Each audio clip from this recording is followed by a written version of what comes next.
Me excluyeron del testamento porque no era familia, pero ahora que heredé $3 millones, de repente me quieren de vuelta. Empecemos desde el principio. Cuando tenía 14 años, mi vida dio un giro drástico.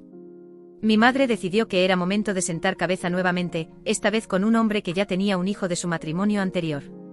Él tenía 17 años, 3 más que yo, y digamos que no empezamos con el pie derecho. La tinta en su certificado de matrimonio ni siquiera se había secado cuando la tensión comenzó a surgir.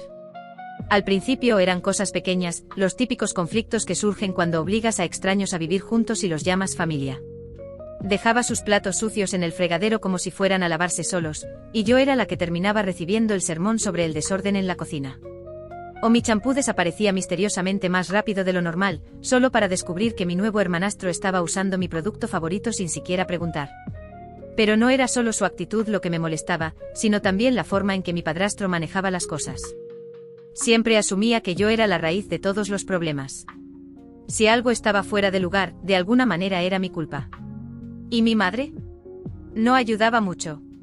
Estaba tan empeñada en hacer que esta nueva familia funcionara que pasaba por alto lo obvio, siempre justificando a mi hermanastro, como si él nunca pudiera hacer nada malo. Un año después de esta nueva dinámica, mamá y mi padrastro nos dieron una noticia: estaban esperando un bebé. Y ahí fue cuando todo cambió de verdad.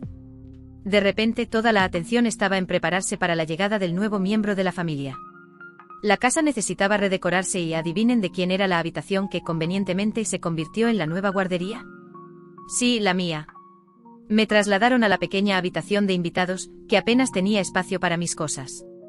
Se sintió como un ascenso al revés, una señal clara de dónde estaba mi lugar en la jerarquía familiar. Conforme mi nuevo medio hermano crecía, quedó claro que él era el niño de oro. Mi hermanastro, que ya de por sí estaba malcriado, pareció seguir su ejemplo y aumentó su comportamiento egoísta, sabiendo que podía salirse con la suya. Dejó la universidad y volvió a casa, trayendo consigo un torbellino de problemas, fiestas hasta tarde, amigos dudosos entrando y saliendo a todas horas. Pero cualquier queja solo era recibida con un encogimiento de hombros de mi padrastro y miradas tristes de mi madre, como si dijera: ¿qué podemos hacer? Empecé a pasar más tiempo en casa de amigos, en cualquier lugar donde pudiera sentirme un poco normal. La escuela se convirtió en mi refugio. Me uní a clubes, me quedaba hasta tarde en clases extra, cualquier excusa para no volver a casa antes de lo estrictamente necesario. No era una simple rebeldía adolescente, era supervivencia. Pero hay una noche en particular que nunca olvidaré. Llegué más tarde de lo habitual después de trabajar en un proyecto escolar. La casa estaba inquietantemente silenciosa, lo cual era extraño. Encontré una nota pegada en la nevera: fuimos a cenar. Una cena familiar de la que ni siquiera me habían avisado. Era un mensaje simple, pero me golpeó con fuerza. Era como si, a menos que estuviera allí para ser culpada de algo, simplemente no existiera para ellos. El punto de quiebre llegó poco después de mi cumpleaños número 18. Había ahorrado algo de dinero con un trabajo de medio tiempo, un trabajo que conseguí a pesar de las quejas de mi padrastro sobre cómo afectaría mis estudios, lo cual en realidad significaba que no le gustaba no tenerme cerca para culparme de todo. Un día llegué a casa y encontré mi habitación completamente destrozada. Mi hermanastro había organizado una fiesta mientras mis padres estaban fuera, y de alguna manera mi habitación había terminado como el principal campo de batalla. Había manchas de cerveza en mis papeles del proyecto, una lámpara rota y mi privacidad completamente violada. A la mañana siguiente los enfrenté durante el desayuno. La respuesta de mi padrastro fue fría y despectiva: deberías haber sido más responsable con tus cosas. Mi madre simplemente suspiró y dijo algo sobre cómo la familia debe mantenerse unida y aprender a dejar pasar las cosas. Pero yo ya había terminado de dejar pasar las cosas. Durante toda mi adolescencia, sentí que vivía bajo un microscopio, pero no en el sentido de queremos ayudarte a crecer, sino más bien en el de queremos atraparte haciendo algo mal. Mientras tanto, mi hermanastro, que básicamente se había convertido en un parásito profesional del sofá, siempre salía impune. Y aunque mi medio hermano era solo un niño, la cantidad de atención y favoritismo que recibía dejaba en claro quiénes eran los favoritos. Recuerdo que estaba trabajando en un gran proyecto de ciencias que me emocionaba mucho. Necesitaba tranquilidad y espacio, dos cosas que en mi casa eran prácticamente inexistentes. Intenté improvisar un pequeño espacio de trabajo en la esquina de la sala, pero era como si hubiera montado mi estación en pleno Times Square. Mi hermanastro ponía la música a todo volumen, mi hermano pequeño corría gritando por toda la casa, y mi padrastro siempre encontraba una razón para pedirme que moviera mis cosas. Estás ocupando demasiado espacio, decía, o tu proyecto está haciendo un desastre. Era frustrante. Me sentía como si intentara construir algo delicado en medio de un tornado. Un día simplemente me harté. Recogí mi proyecto y me fui a la casa de una amiga. Sus padres siempre fueron muy amables y me permitieron extender mi trabajo en la tranquila mesa del comedor. Fue la primera vez en mucho tiempo que sentí que podía pensar con claridad. Fue entonces cuando me di cuenta de lo anormal que se había vuelto mi vida en casa. Mi amiga notó mi alivio al poder trabajar en paz. Siempre eres bienvenida aquí, me dijo un día, al ver cómo la tensión se desvanecía de mi rostro en cuanto entraba a su casa. Era un gesto simple, pero significó el mundo para mí. También me hizo darme cuenta de que esto no era normal. El hogar debería ser un refugio, no un lugar del que quisieras escapar. Empecé a tomar más turnos en mi trabajo de medio tiempo. Si no estaba en la escuela o en casa de algún amigo, estaba trabajando. No solo por el dinero, sino porque cada hora lejos de mi casa era un respiro. A mi padrastro no le gustaba. Siempre se quejaba de que el trabajo me distraía de mis estudios, pero yo sabía la verdadera razón. Le molestaba que no estuviera ahí para culparme de todo. A medida que ahorraba, el plan de mudarme empezó a tomar forma en mi mente. Sabía que no sería fácil. No había manera de que mi madre y mi padrastro se lo tomaran bien. Pero cuanto más lo pensaba, más claro tenía que era la única forma de recuperar el control de mi vida. Y entonces llegó el día en que finalmente les dije. Había encontrado un pequeño apartamento, no muy lejos de la universidad, y podía pagarlo con mi presupuesto. Me senté con ellos intentando mantener mi voz firme. Me voy de casa, anuncié. La habitación quedó en un silencio sepulcral. Podías cortar la tensión con un cuchillo. Mi padrastro fue el primero en reaccionar. ¿Crees que estás lista para vivir sola a tu edad? Se burló. Mi madre simplemente se quedó ahí, mirándonos a ambos, con una expresión que no podía descifrar. Lo estoy, respondí, intentando sonar más segura de lo que realmente me sentía. Necesito mi propio espacio. He ahorrado lo suficiente para hacerlo posible. La discusión que siguió fue brutal. Me lanzaron acusaciones de ser una ingrata, de estar escapando de mis responsabilidades en casa. Mi padrastro incluso intentó hacerme sentir culpable por dejar atrás a mi hermano pequeño. Él te admira, ¿lo sabías? Dijo como si eso fuera razón suficiente para quedarme en una situación que me estaba destruyendo. Pero me mantuve firme. Esto no era solo un capricho por querer mi propio espacio. Lo necesitaba por mi salud mental y emocional.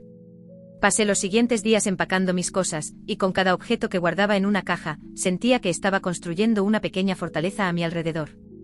El día que me mudé, mi madre vino a mi habitación. Esperaba otra discusión, pero en su lugar, me ayudó a empacar. No hablamos mucho y cuando lo hicimos, fue sobre cosas superficiales. ¿Necesitas más cajas? Puedo darte algunos utensilios viejos de la cocina. Era como si, mientras nos mantuviéramos en temas seguros, pudiéramos evitar el enorme elefante en la habitación. Cuando finalmente cerré la puerta de mi nuevo apartamento después de haber llevado todas mis cosas, una ola de emociones me invadió: alivio, tristeza, emoción, miedo.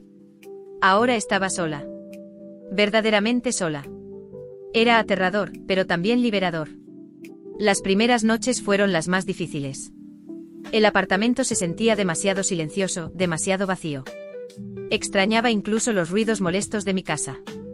Bueno, más o menos. Pero a medida que los días se convirtieron en semanas, empecé a apreciar la tranquilidad. Podía entrar y salir cuando quisiera, comer cuando me diera hambre, dormir sin interrupciones. Era como descubrir una parte de mí que había estado reprimida durante demasiado tiempo. La vida lejos de casa pronto entró en una rutina, y sinceramente, era la paz más grande que había experimentado en años. Mi relación con mi madre y mi padrastro no era buena, pero al menos era manejable ahora que ya no vivía bajo su techo las 24 horas del día. Me concentré en mi trabajo en la universidad y en seguir adelante. Entonces, de la nada, mi padrastro tuvo un problema de salud que sacudió todo. No era algo que pusiera su vida en peligro, pero sí lo suficiente como para que comenzara a pensar en el futuro, específicamente en su testamento. Me enteré a través de mi madre, quien me llamó una noche con un tono más serio de lo habitual. Tu padrastro ha estado pensando en su testamento, dijo como si hablara del clima. Quiere asegurarse de que todo esté en orden. Ok, respondí sin estar segura de a dónde iba con esto. El tono de su voz insinuaba que no era solo una llamada informativa. Dudó por un momento antes de continuar. Ha decidido incluir a tu hermanastro y a tu medio hermano, pero no a ti. Cree que tiene más sentido, ya que ellos son sus hijos biológicos. Ahí estaba, el golpe. No es que estuviera esperando algo, pero escucharlo de forma tan directa dolió. No era el dinero ni la herencia lo que me afectaba. Era el mensaje implícito: yo era una extraña dentro de la familia en la que había pasado más de 5 años tratando de encajar. Ya veo, logré decir, manteniendo la voz neutral. Gracias por avisarme. Mi madre debió notar mi dolor porque se apresuró a añadir. Es solo un asunto legal, ya sabes. No cambia lo que sentimos por ti. Ajá, respondí sin creerle realmente. La conversación derivó torpemente hacia otros temas antes de terminar, pero el daño ya estaba hecho. Esa noche me quedé acostada en la cama, mirando el techo, sintiendo esa vieja sensación de no pertenecer. Las semanas siguientes fueron difíciles. Repasé la conversación una y otra vez. Parte de mí quería enfrentar a mi padrastro, exigirle una explicación o al menos decirle cuánto me había herido. Pero otra parte se preguntaba por qué me importaba. Llevaba años sintiéndome fuera de esa familia, porque esto era diferente. Decidí distanciarme aún más. Fue una especie de mecanismo de defensa, una forma de protegerme de seguir siendo lastimada por personas que ya habían dejado claro que no me consideraban parte de la familia cuando realmente importaba. Y entonces llegó el verdadero despertar. No fue un evento dramático. No hubo gritos ni escenas emocionales. Fue algo mucho más silencioso, pero también más profundo. Estaba en una cafetería, trabajando en un trabajo para la universidad, cuando escuché a un grupo en la mesa de al lado. Se reían, compartían historias sobre sus familias, hablaban de los altibajos de la vida cotidiana. Lo normal. Y ahí me golpeó la realidad. Yo no tenía eso. No lo había tenido en mucho tiempo, si es que alguna vez lo tuve. Esa revelación encendió algo en mí. Empecé a cuestionarme por qué me estaba sintiendo tan herida por haber sido excluida de un testamento, cuando ya me habían excluido de la familia en todos los aspectos que realmente importaban. No era el dinero. Era el deseo de sentirme valorada y amada por las personas que, en teoría, debían ser mi familia. A partir de ese momento, tomé una decisión consciente: enfocarme en las relaciones que realmente me hacían sentir valorada. Amigos que se habían convertido en mi familia, profesores que me guiaban, colegas que me respetaban. Invertí más en esas conexiones y con el tiempo, el dolor por la decisión de mi padrastro y la sensación de exclusión comenzaron a desvanecerse. No fue un cambio de la noche a la mañana. Aún había momentos de amargura, especialmente en reuniones familiares, cuando veía a mi hermanastro y a mi medio hermano recibir toda la atención. Pero estaba aprendiendo a aceptar que algunas cosas estaban fuera de mi control. En cambio, donde sí tenía poder, estaba construyendo mi propio sentido de familia y pertenencia. La verdadera prueba llegó cuando la crisis de salud de mi padrastro pasó y la vida volvió a la normalidad para ellos. Me invitaron a una cena familiar, una especie de celebración porque se estaba recuperando. Fui más por obligación que por otra cosa. La cena fue tan incómoda como esperaba. Mi padrastro habló sobre su recuperación, todos elogiaron los logros escolares de mi medio hermano, y mi hermanastro se jactó de su nuevo trabajo. Yo apenas hablé. Era evidente que no encajaba, pero esta vez, no dolió tanto. Había llegado a un punto de paz con mi rol en esa familia. Era la extraña. Y estaba bien. Porque fuera de esa casa tenía personas que se preocupaban por mí, no por lo que pudiera aportar a un testamento o un apellido. Después de la cena, me fui temprano con la excusa de que tenía que madrugar. Mientras conducía de regreso a casa, sentí como un peso se levantaba de mis hombros. Estaba bien. De verdad bien. Por primera vez en años, había enfrentado la realidad de mi situación, lidiado con las secuelas emocionales y salido del otro lado más fuerte y segura de mí misma. Y si hay algo que he aprendido es que la vida tiene una forma curiosa de sorprenderte cuando menos lo esperas. Cuando ya estaba cómoda con mi rutina y había aceptado la relación limitada, si no es que tensa, con mi familia, recibí una llamada que lo cambió todo. Era de un abogado. Alguien de quien nunca había oído hablar antes, con una voz formal y casi disculpándose de antemano. «¿Tiene unos minutos para hablar sobre la herencia de su tía abuela?», preguntó. Mi tía abuela, la hermana de la madre de mi padre. Honestamente apenas la recordaba. Era una de esas parientes que solo conoces por historias de tus padres, pero con quien nunca has tenido un verdadero vínculo. No tenía hijos propios y recordaba haber oído que ayudó a criar a mi padre. Llamo para informarle que su tía abuela falleció recientemente, continuó el abogado, con un tono que mezclaba profesionalismo y simpatía. Y le dejó toda su herencia. Decir que me quedé en shock sería quedarse corto.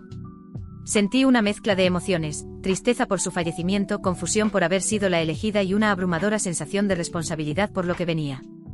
El abogado explicó que mi tía abuela había sido muy prudente con sus inversiones a lo largo de su vida.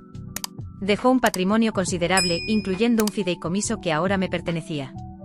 Un fideicomiso de aproximadamente $3 millones. Así, de la nada, mi situación financiera cambió por completo. Después de la llamada, me quedé sentada con el teléfono en la mano, tratando de procesar la noticia. ¿Porque yo? No éramos cercanas. La visité algunas veces, sí, pero más como un acto de cortesía que por un verdadero lazo emocional. Tal vez vio algo en mí. Quizás se reflejó en mi independencia. O tal vez esta fue su última forma de acercarse a la familia. Los días siguientes fueron un torbellino de reuniones con el abogado, firmas de documentos y un intenso aprendizaje sobre todo lo que había heredado. No era solo dinero. Había propiedades, acciones y algunos objetos personales con valor sentimental. Entre ellos, una carta que mi tía abuela había escrito explicando su decisión. En ella mencionaba que admiraba mi independencia y determinación. Dijo que veía algo de sí misma en mí cuando tenía mi edad. Con esta nueva realidad financiera, hice algunos cambios inmediatos. Compré una casa, algo que jamás pensé que podría hacer por mi cuenta tan pronto. No era una mansión, pero era mía. Representaba un nuevo capítulo en mi vida.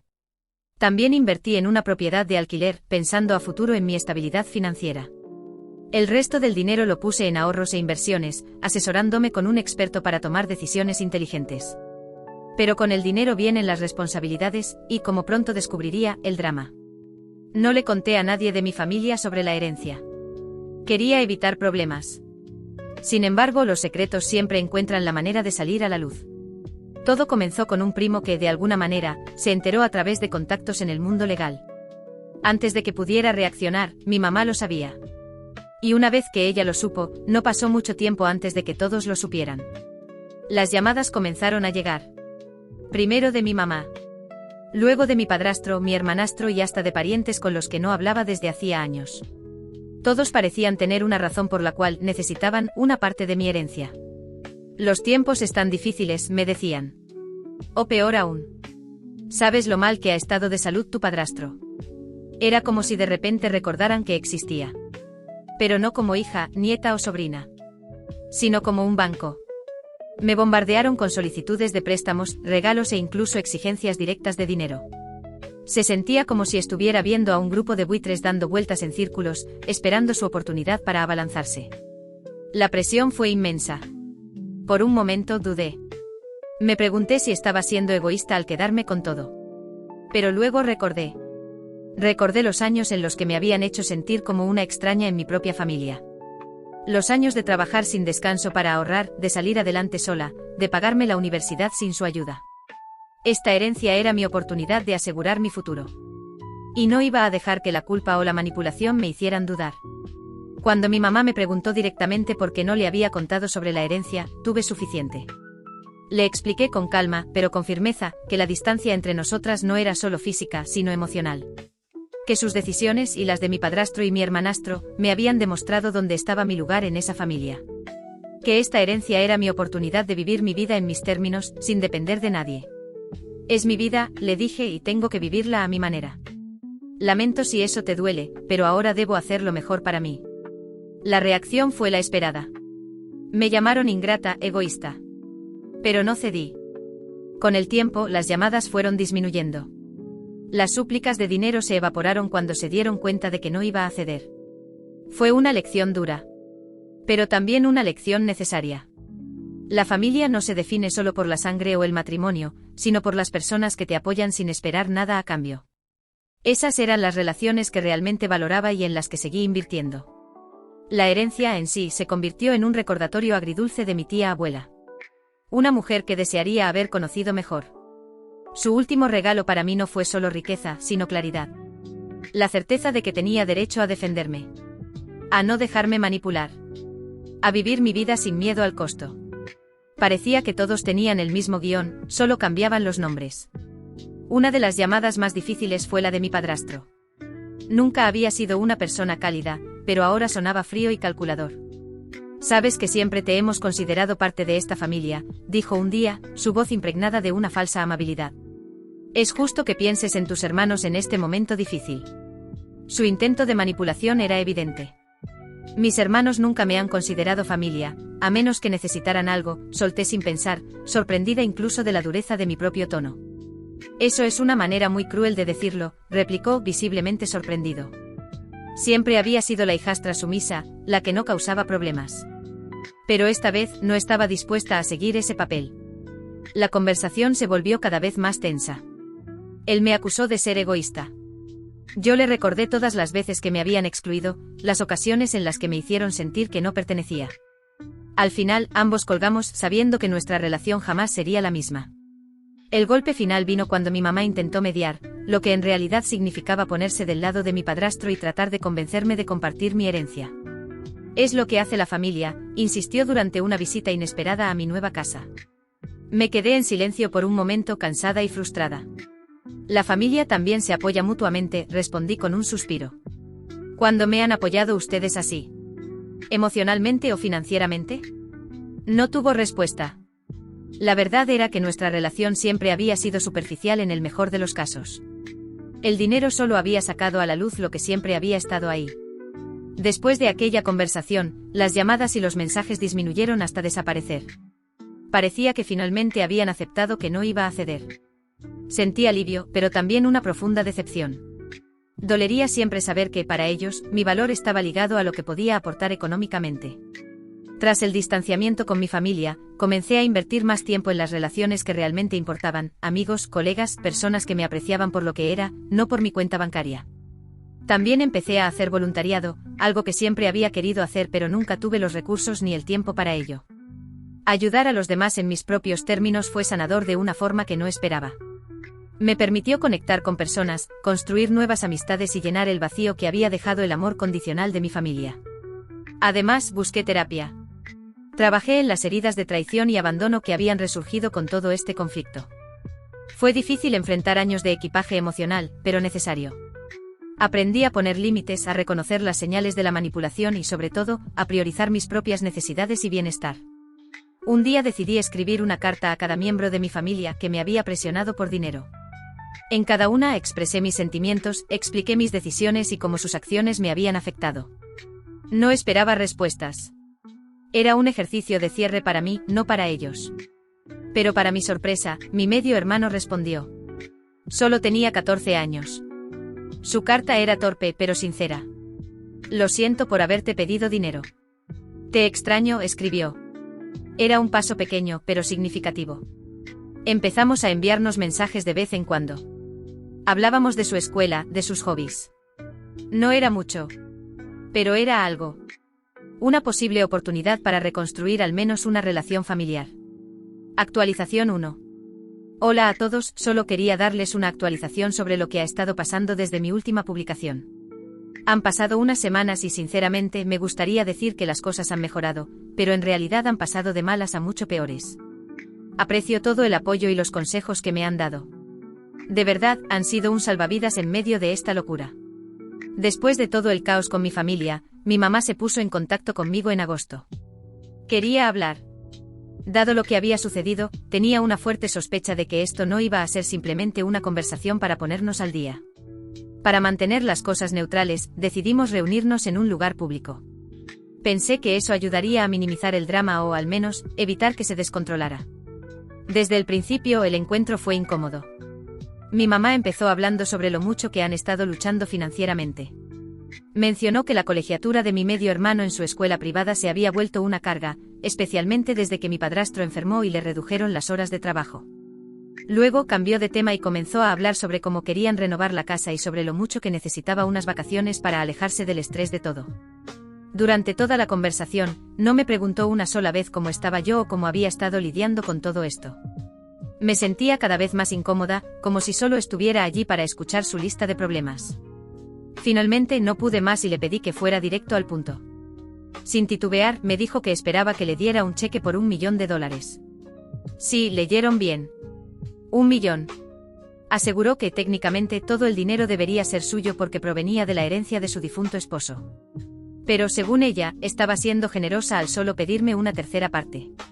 Sus demandas se volvían cada vez más absurdas. Apenas podía creer lo que estaba escuchando. Pagué la cuenta lo más rápido que pude y me largué de ahí. Desde ese día, mi mamá ha estado diciendo por todas partes que soy un ladrón.